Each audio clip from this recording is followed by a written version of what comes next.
Donc, bonjour tout le monde. Je voudrais d'abord remercier l'organisation de m'avoir invité à participer à un événement qui est réellement un événement remarquable. Je vous en remercie et j'en suis fort fier. Ce que je vais essayer de faire aujourd'hui, c'est vraiment une première, je dirais. C'est un survol d'un premier outil, un premier jet de référence que les gens pourraient utiliser et qui aborde l'essentiel de ce que représente le défi de l'implantation et de l'adoption des dossiers électroniques qui feraient partie de solutions par rapport à l'objectif de meilleure communication au cœur de l'e-santé.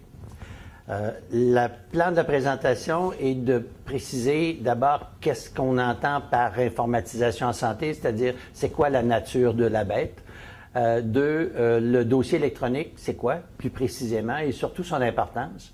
3, de regarder les contextes canadiens, québécois et peut-être quelques clins d'œil sur ce qui se passe ailleurs pour essayer de faire ressortir des conditions, des facteurs qui influencent l'adoption, des conditions de succès et aussi peut-être quelques mots sur l'importance d'une synergie, des mobilisations de ceux qui se préoccupent des enjeux cliniques, des enjeux plus d'implantation liés à une opération centrée sur le patient, centrée sur l'utilisateur, et donc centré sur la pratique et l'organisation des services. D'abord, l'informatisation, la nature de la bête, comme je dis souvent, c'est réellement, faut toujours se rappeler qu'on est dans un univers qui reflète un projet ou des projets fort complexes, innovants, d'envergure, qui visent des finalités cliniques, administratives, santé publique, recherche, évaluation, etc. Donc, c'est l'univers dans lequel on se retrouve. Il y a 3 déterminants que je trouve important de mentionner pour être capable de mieux gérer justement ce défi d'informatisation. Et j'aimerais vous les identifier dans un premier temps dans le tableau que je vous présente sur les déterminants d'éthique en santé. Le tableau indique les volets, les déterminants et aussi les sous-ensembles. Je vais traiter les sous-ensembles tout de suite après, mais ça donne quand même le tableau que vous pouvez garder à côté de vous pour avoir l'ensemble des informations là, sur un même tableau. Essentiellement, on retrouve ce qui j'ai appelé déterminant, la société du savoir. On est dans une société du savoir. Il y a le volet, évidemment, des technologies elles-mêmes. Et le 3e grand déterminant, c'est le système de santé lui-même. Et la grande caractéristique, c'est que ces 3 univers, je dirais, qui sont en transformation majeure, rapide et continue. Et l'autre élément qui est important de se rappeler, c'est que ces 3 univers sont très interdépendants les uns des autres et cette interdépendance-là est généralement très sous-estimée quand on décide de développer des dossiers électroniques et d'essayer, ou n'importe quel type d'informatique, de technologie pour les mettre en place. Mais c'est là que les problèmes commencent. On parle de quoi? De façon très synthétique et presque caricaturale. Quand on parle de société du savoir, quel est le message? Quels sont les messages utiles à se rappeler? C'est qu'il s'agit bien sûr d'un univers où les connaissances ont explosé et vont continuer d'exploser encore plus. Donc, ça ne devient pas simple de pouvoir suivre ça. Elles sont accessibles de plus en plus dans le temps et dans l'espace. Dans le temps, c'est à peu près n'importe quand. Ça peut être en temps réel, ça peut être évidemment en temps différé, où il y a différentes possibilités, mais c'est vraiment très accessible. Et dans la notion de distance et dans l'espace, ça veut dire que c'est à peu près n'importe où maintenant dans le monde où on est capable d'avoir accès à plein de données et plein d'informations. L'importance de ça pour le sujet d'adoption des dossiers électroniques, c'est le fait qu'on se retrouve donc avec une société où il y a de plus en plus de gens qui vont être capables d'inventer, qui vont être capables d'innover, individuellement ou par petits groupes, parce qu'ils vont avoir de l'information. Et puis en plus, on a une société qui prend sa retraite assez tôt, donc on va avoir plein de gens qui vont avoir du temps pour être capables d'innover. Et donc, on crée une situation où l'innovation risque d'exploser et amener une situation où il va y avoir une pression énorme de ce qui va venir d'en bas et qui va confronter jusqu'à un certain point des machines plus bureaucratiques. Et donc, ça a des avantages. Mais en même temps, il faut bien être conscient que la pression s'en vient et qu'il s'agit de voir comment on peut, je dirais, l'utiliser et en profiter. L'autre élément qui est important autour de ça, c'est que ça veut dire que fondamentalement, on est dans un monde qui est en éternel changement et qu'on va avoir des besoins de s'adapter à cette réalité de changement, d'évolution d'à peu près n'importe quoi. Il va falloir être capable de s'ajuster à une adaptation passablement rapide un peu partout par rapport au sujet et de façon très, très divers. J'ai retenu une citation d'un monsieur Verdier, qui est responsable d'une structure qui s'appelle l'État-Lab, qui relève du premier ministre, du bureau du premier ministre de France, et qui reflète bien cette idée-là, et qui disait que dans le fond, il y a un phénomène de co-création avec les utilisateurs, c'est-à-dire que ce qui a changé, selon lui, c'est le nombre d'individus éduqués, équipés et connectés qui, par la somme de leur création ou même de leurs petites contributions, peuvent soutenir des innovations radicales comme nous en voyons sur Internet. Donc, l'univers change, on n'est plus dans la société industrielle, on est dans un autre monde, et tant mieux pour les technologies de l'information. Pour le volet technologique, l'autre facteur, ce qui est important, c'est de voir qu'il y a plein de choses. Il y en a de toutes les dimensions. On parle de dossiers électroniques, bien sûr. On parle de registres. Mais là, ici, pas uniquement de registres qui donnent la liste des patients ou la liste des gens qui l'utilisent. On parle d'un véhicule qui a la capacité de ramasser de la donnée, de l'organiser, de la rendre disponible, qui permet aux gens de forer la donnée, de pouvoir utiliser ces données-là pour avoir une lecture de leur clientèle, une lecture de leur... Donc, on est dans l'univers là, réellement là, de la capacité d'avoir une utilisation beaucoup plus fonctionnelle des données disponibles. Télésanté, qui est évidemment la santé à distance sous toutes ses formes, l'Internet, la télévision, qui bientôt va devenir lui-même un outil d'Internet. D'ailleurs, c'est commencé. Donc, il y a énormément de technologies. L'élément où je vais apporter une attention particulière, c'est le cellulaire. Le cellulaire apparaît comme étant le véhicule le plus révolutionnaire qui existe jusqu'à maintenant et qui est en train de transformer le monde. Pourquoi? Parce qu'il est en train d'être capable de faire à peu près n'importe quoi, d'être capable, évidemment, de parler, bien sûr, mais aussi d'avoir accès à tous nos courriels, d'avoir les caméras, d'avoir la capacité d'avoir des vidéos, de recevoir des films de radiologie puis de les voir, des électrocardiogrammes. Le potentiel est inouï. Avec les caméras, on peut envoyer une photo de notre blessure à la salle d'urgence sans être obligé d'y aller pour savoir si on doit y aller ou non. Donc, il y a un potentiel inouï. Et en plus, c'est un véhicule qui est relativement peu coûteux et qui va le devenir de moins en moins. Autant que le sans-fil va pouvoir s'étendre le plus rapidement possible et être le plus disponible possible. Et à ça s'ajoutent évidemment les accès aux apps, aux applications. Et là, on est dans des milliers et des milliers et des milliers d'applications et vous pouvez être assuré que le secteur de la santé est un secteur d'excellence ou de pointe où il se fait des tonnes d'applications qui vont expliquer des tonnes de choses sur comment gérer son diabète, sa maladie chronique et tout ce que vous voulez. Alors, à quelque part, là, c'est un univers qui est en train... Et tout ça va devenir disponible à travers un cellulaire qui, lui, est accessible à peu près tout le monde, si on regarde le nombre de gens qui ont des cellulaires, et qui va permettre donc en même temps la mobilité. Tout va pouvoir se faire sur une base de mobilité, ce qui est tout à fait révolutionnaire là, en termes d'organisation de services. Des éléments qui touchent évidemment l'intelligence des systèmes, le Google+, le Web 3, la carte sémantique. À la rigueur, ils sont en train d'être capables de réfléchir presque à la place des gens. Donc, ça permet d'aller encore plus loin, en autant qu'on ne donne pas le contrôle à la machine, bien sûr. Le phénomène de la télécommunication, qui est évidemment celui qui permet de faire circuler l'information, mais qui a des contraintes et des obligations en termes de capacité et aussi en termes de coût, bien sûr. Et finalement, la question des infos et des infrastructures, le besoin de normes, le besoin de standards, le besoin de banques de données, de portails, etc. Donc, tout ça existe. Puis la question, tu dis, ouais, mais qu'est-ce qu'on fait avec ça? Et le message qui passe systématiquement, c'est le besoin d'avoir des systèmes intégrés, interopérables, ouverts, évolutifs et bien sûr sécuritaires en fonction de l'accès à la donnée. Et toujours se rappeler qu'au cœur de cette révolution qui est en cours, il y a le citoyen et la mobilité qui sont centraux. Au niveau du système de santé, le troisième élément, qui est toujours lui aussi en pleine mutation, de façon continue, C'est donc le système et son fonctionnement, ses objectifs, ses orientations.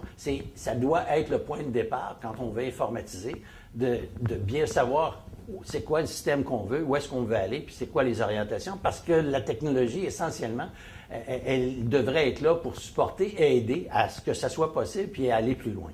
Donc, à quelque part, la réforme, on parle de quoi? Là, tout le monde est au courant ici, là, de la responsabilité populationnelle, la proximité, la première ligne, les réseaux locaux de services, les corridors de services pour avoir accès aux milieux plus spécialisés.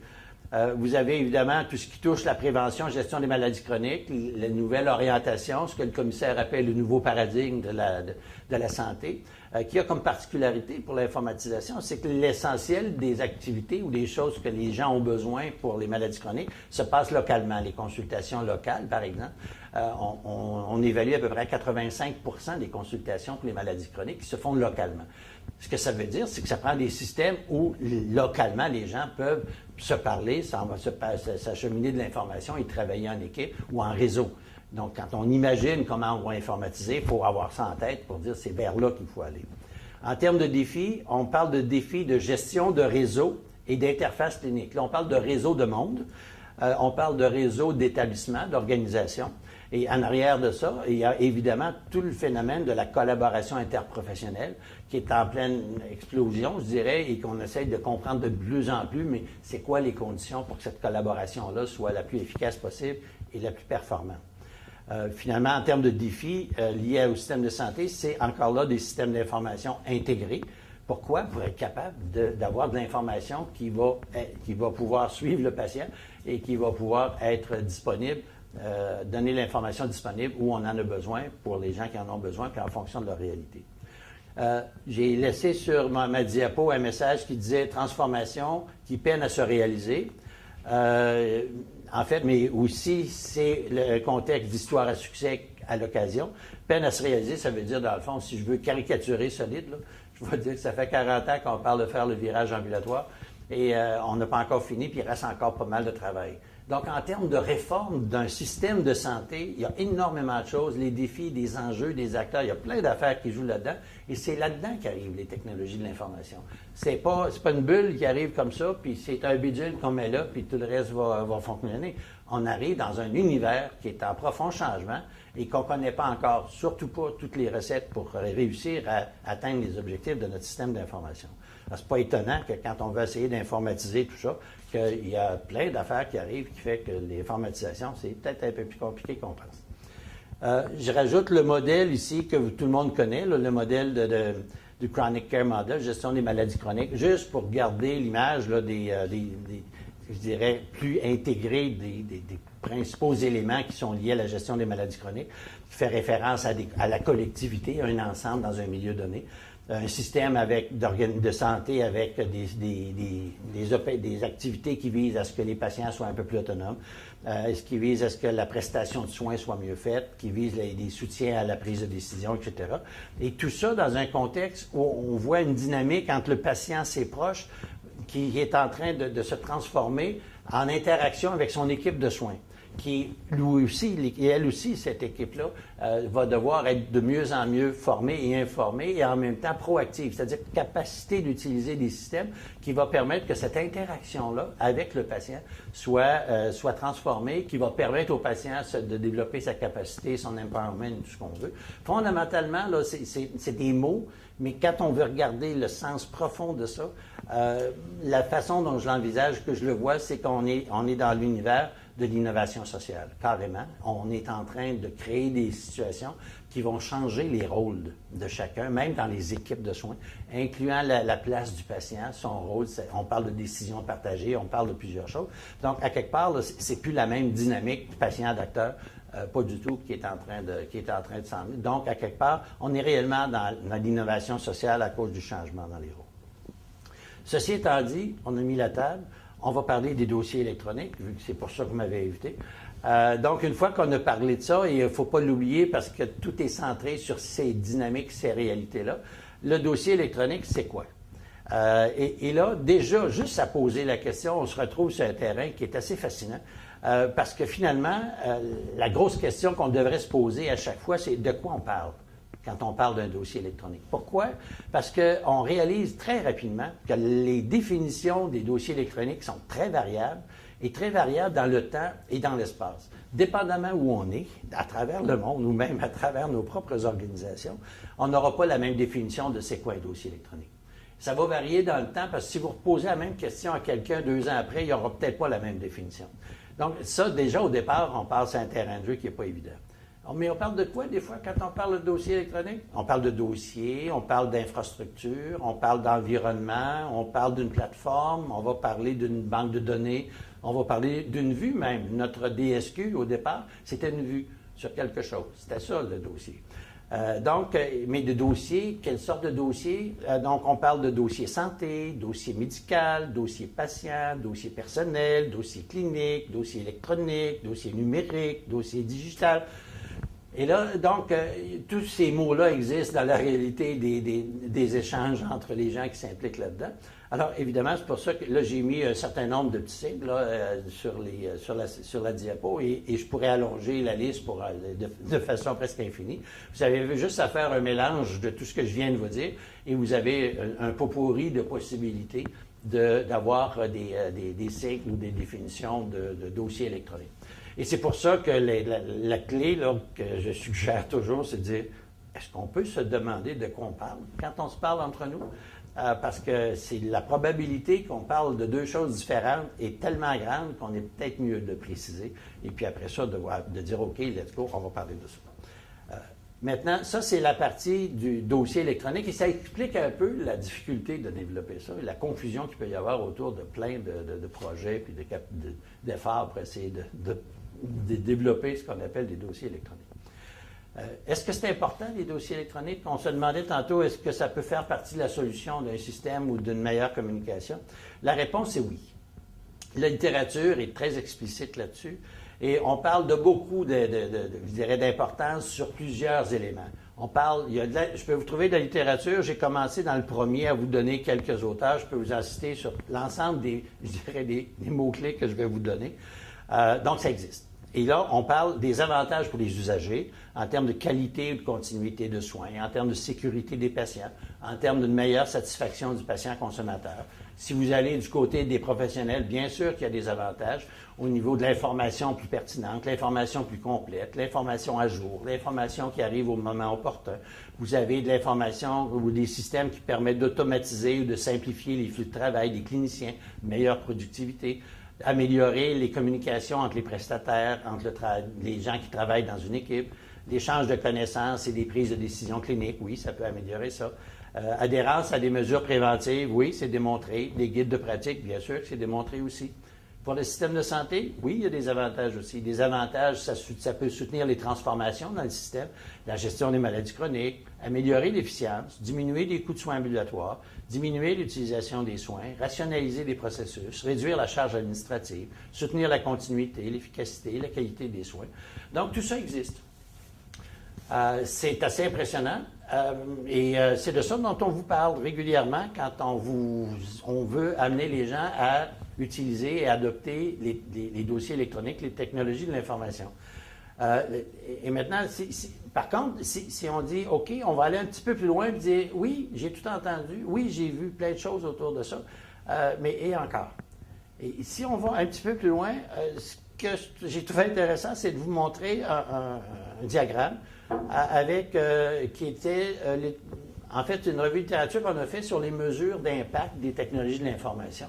Et ce qui est intéressant quand on remarque ou qu'on regarde l'image, c'est on s'aperçoit d'abord qu'il y a plusieurs items qu'on a regardés. Okay? Donc, il y a des items qui sont plus ou moins spécifiques par rapport aux impacts possibles. Ce qui est intéressant, c'est de voir que le nombre d'articles ou de revues qui ont été identifiés varie selon les items.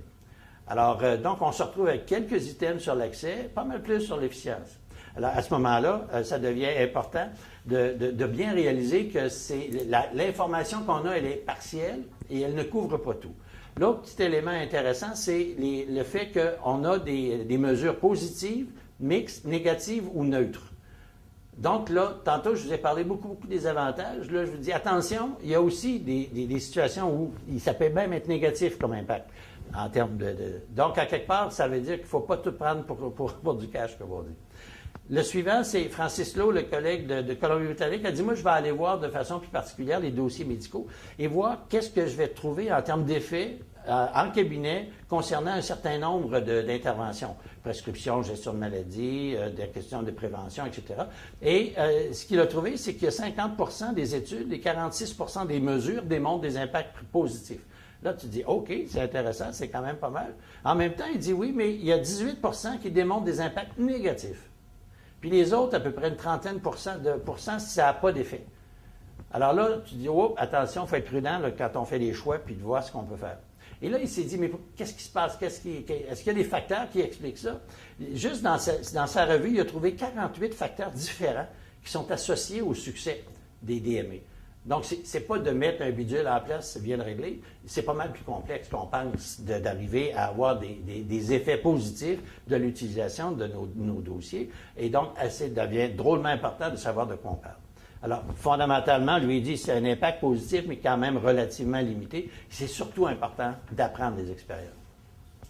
Et l'autre élément, que là, je vais aller un petit peu plus rapidement, les effets sur la productivité. Ce que ça dit, c'est que la littérature a commencé à démontrer qu'il y a un coût de départ. Arriver dans une clinique médicale, leur dire on va installer ça, le dossier médical électronique, par exemple, on évalue à peu près à 25 ou 30 de baisse de productivité de la clinique quand on commence à vouloir mettre ça en place. Avec le temps, ça va s'améliorer, ça va reprendre et peut-être aller mieux. Mais quand vous arrivez dans un bureau, dans une clinique, leur dire, écoutez, on voudrait vous dire que vous allez diminuer de 25 à 30 votre productivité ce mois-ci, à quelque part, vous avez intérêt, un, à le dire, deux, à avoir tous les arguments pour le convaincre que ça vaut la peine d'embarquer là-dedans quand même. Nécessité de considérer l'impact sur la productivité hospitalière. Il y a des études qui ont regardé l'impact spécifique de l'utilisation par des infirmières dans des sections particulières de l'hôpital et ça donnait une meilleure productivité. Quand on regardait un peu plus haut, on se demandait est-ce que ça touche l'ensemble de l'hôpital, est-ce que ça touche l'ensemble des autres variables qui sont liées à ça?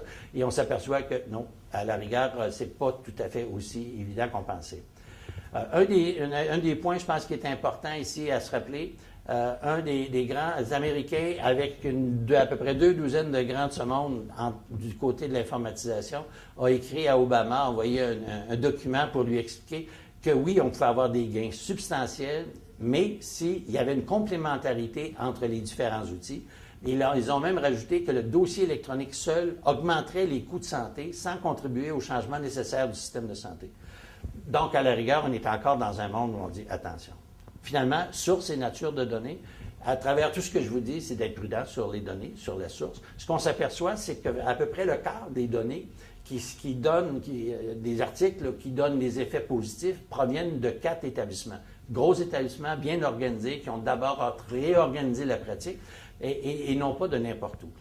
Méthodologie pour faire ces études-là, pas évidente, parce que souvent, on a tendance à avoir des approches qui sont en relation de cause à effet, qui demandent des systèmes qui sont relativement stables, puis qu'on isole l'ensemble des autres facteurs qui peuvent influencer la réalité ou les résultats, ce qui est à peu près impossible à faire, sauf sur des choses très pointues. Ce qu'on remarque, les données fiables sont limitées sur les systèmes interopérables, tant que c'est isolé dans une bulle, ça va bien, sur les systèmes développés commercialement, et sur les questions d'effet santé et de pertinence. Au Canada et au Québec, rapidement, ce qu'on remarque, c'est que, et pour introduire la question, un petit, encore là, tableau sur l'adoption, parce qu'on véhicule beaucoup le phénomène d'adoption. Regardez, il y a un ensemble de pays qui ont adopté les dossiers médicaux électroniques là, à 96, 97, 98 et ça, on s'est aperçu de ça depuis déjà un certain nombre d'années. À l'époque où au Canada, on était à peu près à 26 ou 28, donc en 2009. Là, actuellement, le Canada est rendu à 56, mais quand même, donc ça va bien. Mais ce qui est encore plus frappant, c'est les autres colonnes qui disent, une fois qu'on va un peu plus loin, puis on se dit, mais ça fait-tu plusieurs affaires quand on utilise ces dossiers-là? Ou bien si on fait pas juste une question, qu'on fasse n'importe quoi, on voudrait que vous nous disiez quelque chose. Quand ils se sont mis à regarder plusieurs fonctionnalités, ça veut dire que le dossier sert à assurer une relève, aller voir, faire une relance auprès des patients, etc. Alors, regardez la chute fantastique dans la majorité des pays. On a encore énormément de travail à faire et c'est aussi pas si vrai que ça qu'on est les seuls à avoir de la misère à faire ça. Contexte canadien, InfoRoute Santé du Canada, 2,1 milliards depuis 2001, qui ont travaillé beaucoup sur des technologies, les normes, les standards, sur les dossiers santé, les PACS, donc l'imagerie. Un peu d'argent pour la télésanté, un peu d'argent pour la vaccination. On s'est mis à s'intéresser après plusieurs années aux dossiers dans les cliniques médicales. Et là, maintenant, on commence à délaisser un petit peu ça pour regarder de plus en plus le dossier patient. Ce qui est frappant en même temps, c'est qu'il fonctionne par silo, hein, c'est pas par nœud. Donc, ça, c'est des choses. Et on a parlé, il parle beaucoup de gestion de changement, d'évaluation. Mais en même temps, quand on parle de gestion de changement, il faut s'entendre, ce qu'on croit comprendre de la gestion de changement des gens qui sont dans l'univers de la technologie, c'est d'amener les gens à utiliser. Si on a changé quelque chose, maintenant, ils l'utilisent. Quand on parle de la nature de l'informatisation, le véritable changement, c'est le changement dans les pratiques et dans l'organisation des services. On est sur deux planètes complètement différentes. Les approches, il y a des approches qui ont varié selon les provinces. Il y a eu des approches locales. En Ontario, on a ciblé davantage les cliniques médicales pour essayer de leur amener les dossiers patients. Ça a été relativement bien. La difficulté s'est posée quand on s'est dit maintenant comment les cliniques vont se parler entre elles. Donc l'interopérabilité, puis avec là, on s'est aperçu qu'il y avait des gros défis. Au niveau régional, l'Alberta a pris une région, en particulier Edmonton, ce qui l'a amené à avoir une vision un peu plus de l'ensemble des joueurs qui pouvaient travailler et se partager l'information, une approche plus intégrée. Et il y a eu une approche plus provinciale. Le Québec est le prototype de ça avec son dossier Santé Québec, son DSQ, où on s'est dit on va commencer par mettre une inforoute, donc la technologie en place pour être capable de faire partager, de faire circuler l'information partout au Québec, avec une démarche très systématisée et surtout top-down, et avec même une approche très en silo, parce qu'on disait on va s'occuper du DSQ, puis on regardera les autres après, c'est-à-dire le dossier dans les établissements, puis le dossier dans les bureaux de docteurs. Ça, ce sera plus tard. Donc, c'était vraiment en silo.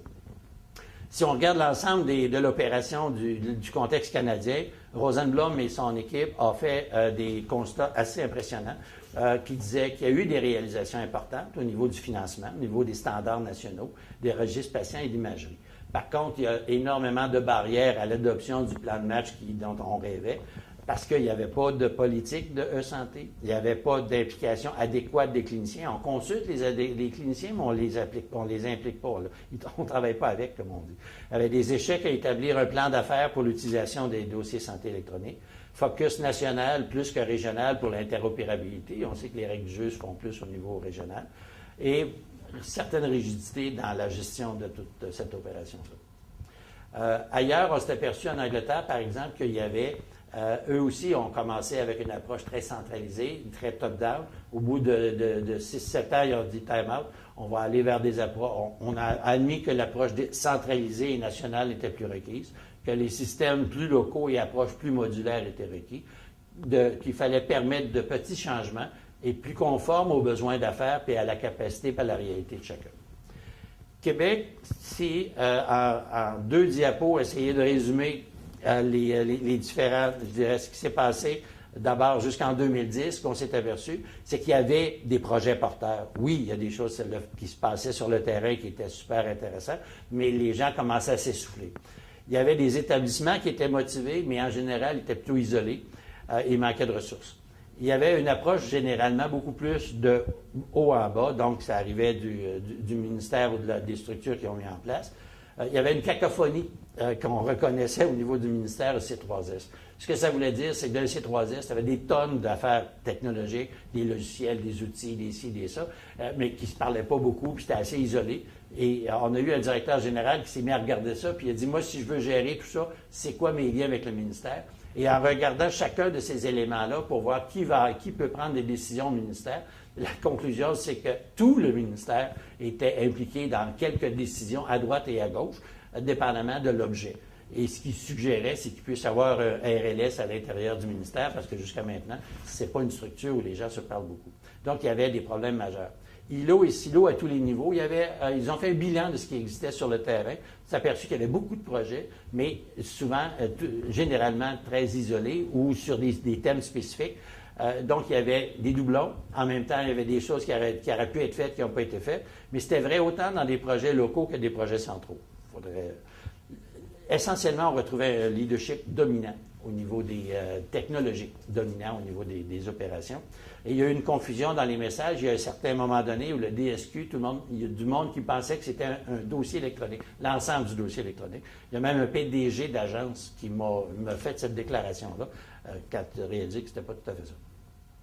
Peu de consultation et participation d'utilisateurs, donc c'est une approche plus techno, pas intégrée dans l'action, dans des plans d'action clinique et impact de financement d'Inforoute. Il y a eu un moment donné, on s'est dit, il faut aller chercher l'argent d'Inforoute, on va regarder qu'est-ce qu'il donne et qu'est-ce qu'on peut avoir et à quelles conditions. Et c'est devenu un peu comme le plan de match du ministère, au lieu de se retrouver avec c'est quoi le plan de match du ministère, puis comment l'argent d'Inforoute peut nous aider à faire ce qu'on veut faire. Au Québec, en 2011, il y a eu un moment fort où là, il y a eu des changements majeurs. Là, on a reconnu qu'il y avait d'autres choses qu'un DSQ. C'était pas tout seul, cette affaire-là. Il y avait DSQ, DCI. Donc, DCI, c'est les systèmes dans les établissements. DME, évidemment, c'est ceux qui allaient plus au niveau clinique. Vous remarquez qu'il y a des traits entre les deux. Il y avait on a tout de suite dit, il doit y avoir des liens entre les trois. La notion d'interopérabilité, ça devait se parler, ces systèmes-là étaient majeurs et qu'il y avait une gouvernance qui devenait plus liée à un projet collectif du ministère. Ça voulait dire que c'est le ministère qui prenait le pôle et non plus les consultants ou les regroupements qui s'occupaient d'un DSQ en particulier. Des enjeux au niveau de la loi, beaucoup de choses qui ont été faites. Et finalement, on s'est retrouvé avec une définition d'un DSQ que vous pouvez voir, là, qui définit ce que c'est et surtout ce que ce n'est pas. Vous avez le DME qui rapidement, là, les gens se sont dit, oui, il faut qu'il y ait quand même une complémentarité dans les programmes d'informatisation de données pour que tout ça soit cohérent et que ça puisse se parler facilement. Ça doit s'inscrire, quand on fait un DME, ça doit s'inscrire dans une démarche générale, globale, qui tient compte et le DSQ et le DCI là-dedans, parce que ça doit se parler. Et il y a eu un programme d'adoption je dirais, des dossiers médico-électroniques de 60 millions qui est démarré, 15 millions par année pour les cliniques médicales, qui représente, selon moi, une opportunité à ne pas rater, mais surtout à la condition de ne pas laisser les choses aller selon les lois de la nature, je dirais.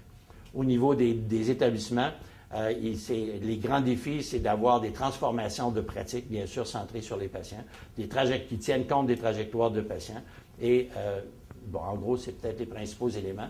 Finalement, pour le patient, c'est un incontournable défi d'innovation sociale, si on s'en tient à ce que j'ai dit jusqu'à maintenant, pour leur capacité de pouvoir être mieux impliqués, d'avoir accès à ces données, et surtout de ne pas se retrouver en disant « voici les dossiers pour les patients, puis ça va faire un nouveau silo ». Ils ont fait l'expérience en Angleterre, ça a été un désastre. Entre 2 et 5 % de la population ont décidé d'utiliser à travers l'Internet ces dossiers-là qui devenaient disponibles, et on s'est aperçu qu'il y avait des conditions pour y arriver. Facteur d'influence de l'adoption, je vous amènerai tout de suite au niveau du cadre d'adoption. Notre ami Francis Lowe, le même que tantôt, a mis en schéma les principaux éléments qui sont importants de tenir en compte pour être capable de bien cerner et gérer l'implantation, le développement de cliniques. Dans la boîte à droite en haut, les bénéfices, vous voyez un certain nombre de facteurs.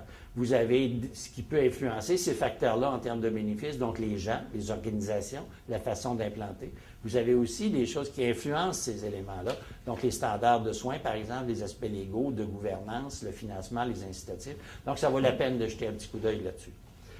Ici, je terminerai avec peut-être il y a 3 diapos qu'on a construits pour essayer d'aider les gens qui ont à acheter, je dirais, ou faire des contrats sur les dossiers médico-électroniques.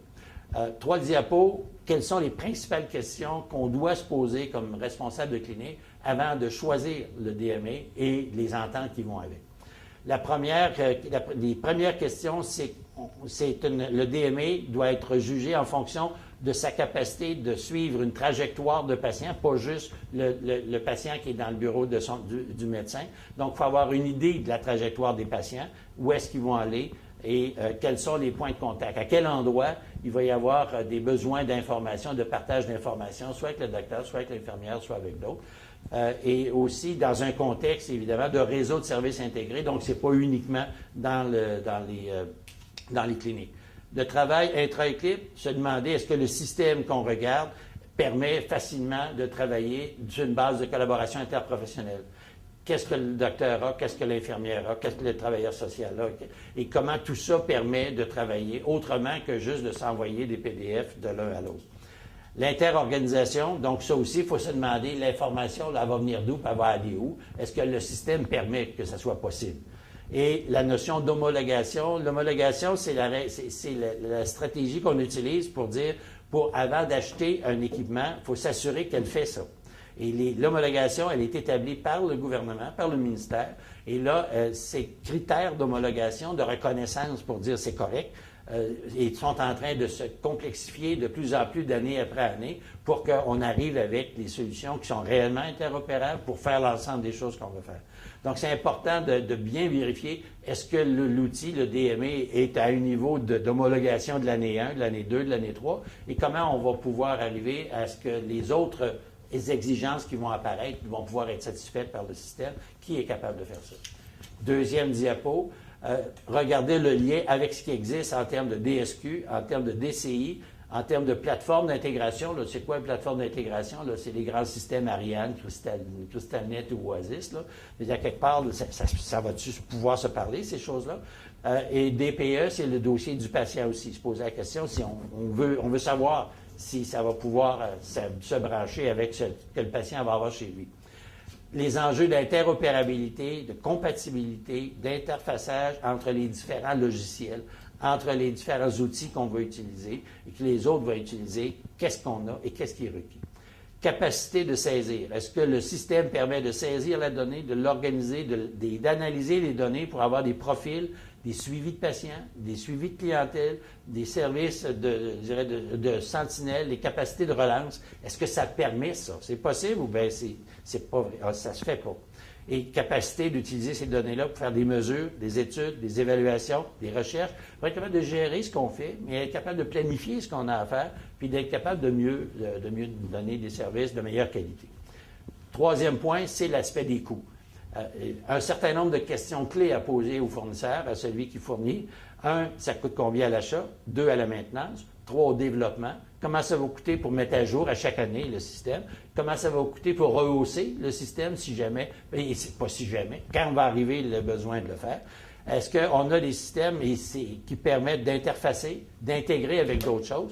Est-ce qu'elles sont compatibles aujourd'hui? Est-ce qu'elles vont rester compatibles demain? Et sinon, ça va marcher comment? Est-ce qu'il y a d'autres... Avec quel autre système le logiciel peut fonctionner? Soins à domicile, par exemple. Le système qu'il y a dans les hôpitaux d'admission, de départ et transfert. Est-ce que la compatibilité existe là, avec les systèmes qu'on achète? Donc, c'est important d'avoir des réponses à ça. L'idée, c'est qu'on ne s'attend pas à tout avoir ça. C'est juste, si vous voulez être sûr de savoir ce que vous achetez, et le type d'entente, et ce que ça peut vous coûter, pas juste quand vous signez, mais dans les années qui vont suivre, c'est important d'avoir cette préoccupation et de poser ce genre de questions-là à votre fournisseur. Finalement, conditions de succès, se rappeler que les stades de l'évolution, je vais vous laisser les lire parce que on a des problèmes de temps, mais fondamentalement, il faut réellement réaliser que quand on fait un projet d'expérimentation, puis qu'on veut qu'il s'intègre dans l'organisation, qu'il se journalise, et qu'on veut éventuellement que ça devienne pérenne, et qu'on veut éventuellement que ça puisse se diffuser ailleurs, ce sont des contextes fondamentalement différents en termes de contexte de réalisation, et le passage de l'un à l'autre doit être prévu d'avance. Il faut bien comprendre c'est quoi les différences, ce qui nous amène à voir que l'innovation, l'expérimentation est beaucoup plus faisable localement. La diffusion sur une plus grande échelle, il faut absolument avoir le central rentrer en ligne de compte, parce que c'est eux qui établissent des règles du jeu, les normes, les lois, les standards, le financement, etc. Donc, c'est une opération où les différents niveaux d'intervention doivent être en lien, en synergie entre eux, de façon importante. Et c'est là qu'on parle de la synergie interniveau, entre les niveaux, si on veut réussir à avoir des conditions de réalisation, parce que la réalité est complètement différente selon les stades. D'autres conditions de succès, une étude qui a été faite par Lamotte et Fortin sur un ensemble de projets qui avaient été financés par le fédéral. Et ce qui ressort, l'importance d'une vision de l'organisation clinique souhaitée et partagée, de bien reconnaître qu'il s'agit d'un projet collectif, l'importance de la synergie interniveau dont je viens de vous parler, l'importance d'accepter et de supporter l'innovation. Et c'est pas partout que les gens acceptent d'innover, même localement, puis encore moins au niveau central. Au niveau central, l'innovation, des fois, ça dérange. Donc, à quelque part, il faut que ça soit non seulement accepté, que ça soit supporté à partir des acquis et des forces du réseau. Il y en a des acquis, il y en a des forces, il faut miser là-dessus, il faut pousser là-dessus. L'essentiel d'avoir un leadership clinique fort dès le départ et non pas technologique. Par contre, une équipe de direction équilibrée avec des gens de gestion, des administrateurs, mais aussi des gens de techno, bien sûr. Mais des gens qui ont une expérience terrain et terrain en santé. Il y a encore trop de situations où on arrive à des experts qui n'ont jamais mis pied dans un système de santé et qui viennent expliquer aux gens comment ça devrait fonctionner. Donc, de ce côté-là, c'est extrêmement important. L'important de revoir les processus cliniques et administratifs avec les utilisateurs. Et d'avoir des technologies matures. On dit souvent, oh, la technologie, c'est pas un problème. C'est vrai jusqu'à un certain point, mais les technologies matures qui vont demeurer, il n'y en a réellement pas beaucoup. Si on avait une technologie qui était très mature, on la prendrait, puis ça serait simple pour tout le monde. Technologie intégrée, qui s'intègre, puis qui va être capable d'évoluer dans le temps. Tous des critères qui ne sont pas toujours évidents dans des systèmes fermés. Il faut apprendre de façon continue, partager et capitaliser les enseignements. En clair, ça prend de l'évaluation, ça prend de la recherche, ça prend du monde, et surtout le partage de ces connaissances-là pour faire quelque chose avec. J'avais un exemple de milieu qui était très innovant, qui faisait plein de choses. Peut-être que les mots-clés là-dedans, là, ce qui est intéressant, c'est beaucoup l'épine dorsale de la construction, c'est le modèle de soins intégrés qu'ils ont développé, de contexte d'implantation, mais aussi le développement du système a été incrémental, conçu à l'interne, dirigé par des champions, avec la collaboration des milieux de recherche. Ici, on n'a pas beaucoup de prototypes de ce type-là, et c'est extrêmement important comme point de repère. Les défis, donc, que je résumerai pour garder en mémoire, pour avancer. Un, garder une lecture compréhensive et systémique d'un système, de savoir que ce qu'on essaie de faire, ça se situe où dans l'ensemble. 2, un gouvernail public. 3, un défi collectif et une synergie interniveau. 4, des terrains forts, des milieux d'innovation qui vont permettre de servir de laboratoire, d'apprendre, et puis ce qu'on apprend va pouvoir être partagé. Il y a des milieux qui vont plus facilement être en avant de la parade, mais il faut vraiment les faire amener en avant de la parade pour comprendre c'est quoi la nature des choses.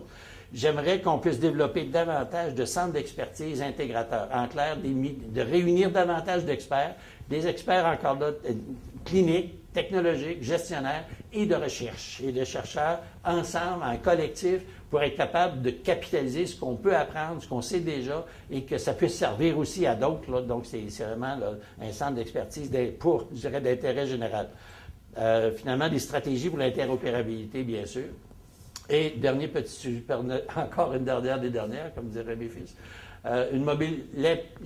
l'importance que je mettrais à essayer de voir si on peut mobiliser davantage les organisations qui s'intéressent à tout ça, qui s'intéressent aux patients, à avoir une approche centrée patient, qui s'intéressent aux décideurs, à avoir une démarche qui associe les décideurs, les utilisateurs et les chercheurs.